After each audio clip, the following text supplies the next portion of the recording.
సభ seat అది బీజేపీని అన్నామలైకి ఇవ్వడం. అంటే ఏపీలో నాయకులు ఎవరు లేరా?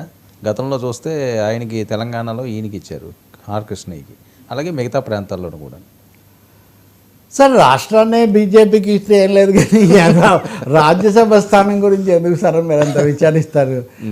బీజేపీకి అసలు ఠికానా లేని ఆంధ్రప్రదేశ్లో పవన్ కళ్యాణ్ చంద్రబాబు నాయుడు గారు కలిసి ఎన్డీఏ కూటమి పెట్టి వాళ్ళకి మంత్రి పదవులు ఇచ్చి ఇన్ని వ్యవహారాలు చేస్తే, ఇంతకుముందు అధికారంలో లేకుండా తెలుగుదేశం ఓడిపోయినప్పుడు మొత్తం రాజ్యసభ పార్టీ మొత్తం తీసుకెళ్ళి బీజేపీలో కలిపారు కదా. వాళ్ళ మీద కనీసమైన ఏం లేకపోగా వాళ్ళని మళ్ళీ ఘనంగా లోక్సభకు కూడా పంపించారు కదా. కాబట్టి ఇదంతా ఏదో ప్రచ్ఛన్నంగా జరుగుతుంది, తెలియకుండా జరుగుతుందని కదా, ఇది వాళ్ళ మధ్య అవగాహన. It is a political quid pro quo. ఇంకా మీకు దీనిలో రెండో మాట ఏమీ లేదు.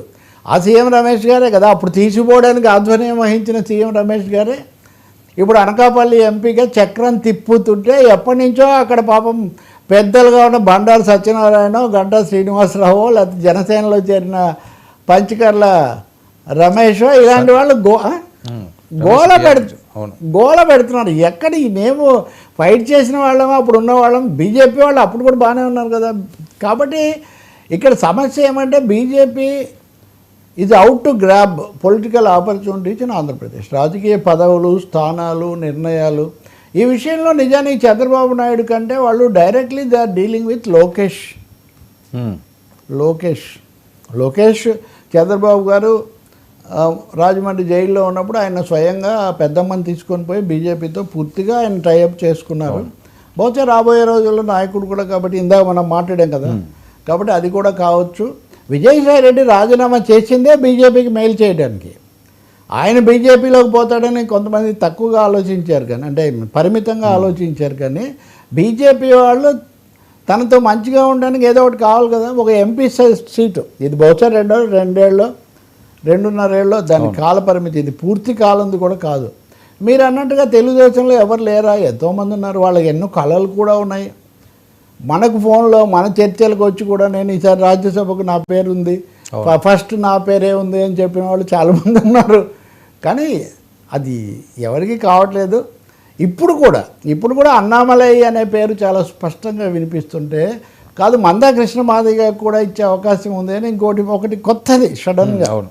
ఫస్ట్ అన్నామలై పేరు వినిపించింది, తర్వాత స్మృతి ఇరానీ కూడా కావచ్చు అని ఒకటే అనకుండా పెట్టారు. అన్నామలై అనేసరికి Pawan Kalyan, south India, NDA, ఇవన్నీ చాలా ఒక సీక్వెన్స్.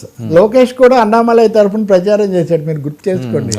మనం తరచూ లింకులు మిస్ అయిపోతున్నాం, పెద్ద ఇన్వెస్టిగేషన్లు అక్కర్లేదు. లోకేష్ అన్నామలై నియోజకవర్గానికి వెళ్ళి మరి లోక్సభ ఎన్నికలప్పుడు ప్రచారం చేశారు. కాబట్టి బహుశా నేను అనుకుంటాను మోస్ట్లీ అది అన్నామలైకి రిజర్వ్ చేయబడింది. ఆ అవగాహనతోనే విజయసాయి రెడ్డి కూడా రాజీనామా చేశారు. మందాకృష్ణ స్వయంగా చెప్పారు, నేనైతే పదవులు తీసుకోను అని ఒకప్పుడు నాతో ఏదో అన్నారు ఒక చర్చలో. లేకపోతే నాకు రాజ్యసభ ఇస్తామని, ఎమ్మెల్సీ ఇస్తామని ఎంతమంది ఆఫర్ చేసినా నేను తీసుకోలేదన్నా, దీనికోసమే నేను అని అన్నారు. మరి ఏం జరుగుతుందో తెలియదు, కానీ బట్ బీజేపీ నెమ్మదిగా పాతుకుపోతున్న పరిస్థితి మాత్రం ఉంది.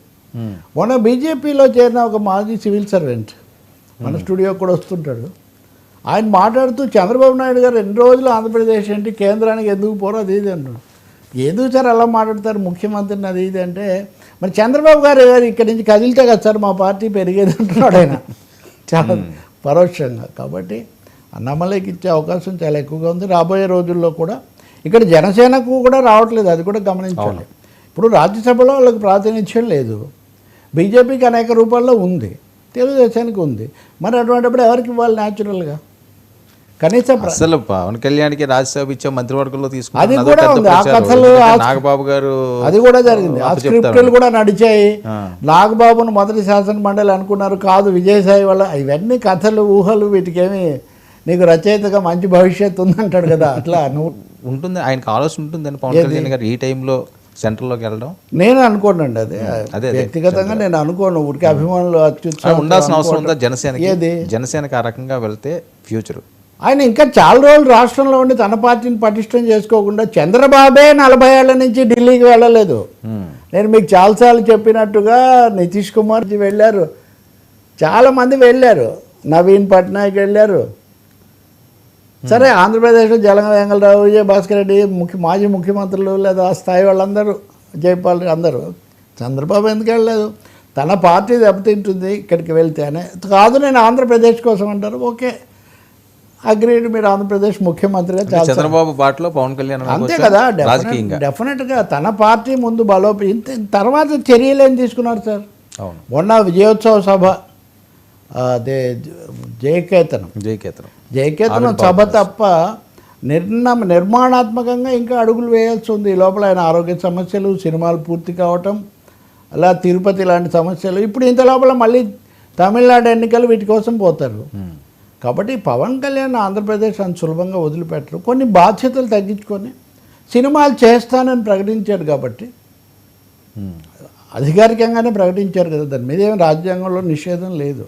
కాబట్టి ఆయన సినిమాలు కూడా చేస్తారు. కనీసం ఆయన 6 సినిమాలు పూర్తి చేయాలి, 4 కనీసం అవును పూర్తి చేయాల్సి ఉంది. ఇప్పుడు మళ్ళీ కేంద్ర మంత్రి పదవి తీసుకుంటే దేశమంతా విమర్శిస్తుంది. ఇప్పుడు ఏదైనా ఉంటే ఆంధ్రప్రదేశ్లో మీరు తెలుగు మీడియా మాత్రమే. కాబట్టి అది జరగదు. అన్నామలై రావచ్చు. అన్నామలై కూడా రేపు అసెంబ్లీ ఎన్నికల్లో బీజేపీ తరఫున కాస్త పెద్దదిగా కనపడాలంటే రాజ్యసభ సభ్యుడిగా ఉంటే ఒక అథారిటీ అది ఉంటుంది. ఈ లోపల పదవీ కాలం అయిపోతే అప్పటి పరిస్థితి నందోరాజా భవిష్యత్తు. నందోరాజు అయితే అప్పుడు చూసుకోవచ్చు అయ్యా. సరే.